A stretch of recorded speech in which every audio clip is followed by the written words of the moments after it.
ayaw itong pag-usapan ng mainstream media. Bakit yung mga senador na malilinis sa katulad ni Risa Ontiveros ayaw itong pag-usapan? Bakit si Trillanes ayaw itong pag-usapan? Bakit ayaw nila itong pag-usapan? Isa itong fact na na-establish sa isang kaso sa Amerika. Ayan, nakikita niyo dyan ang link. I-screenshot ninyo, puntahan nyo yan sa Google, i-search ninyo yung link, puntahan nyo yan, i-type nyo sa search bar. Yan, i-screenshot nyo yan, pumunta kayo ng page 36 ng decision para mabasa ninyo klaro ang ang link ngayong gabi dito. So, mga kababayan, yan ang link. please lang pag-usapan ninyo ito.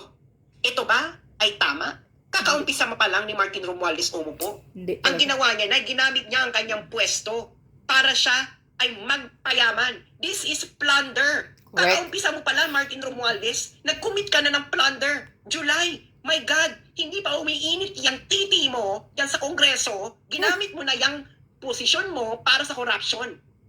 Ang sama ng ugali mo. Ang ina ninyong mga Marcoses at Romualdez. Ang dapat sa inyo ay dapat gawin sa inyo ng mga Pilipino ang hindi nila nagawa nung EDSA 1.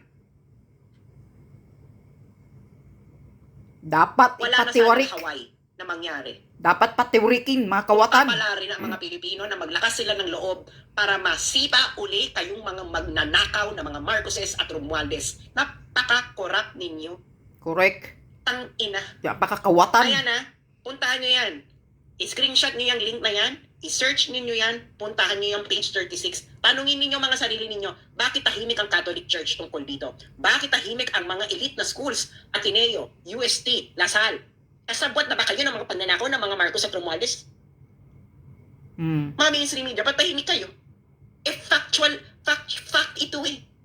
Determined by a US judge. Na nagkaroon ng trial, nagkaroon ng evidence, ng mga documentary evidences. Kaya nga, tahimik Ayun ka lang po, maraming maputang ina. salamat mga kababayan.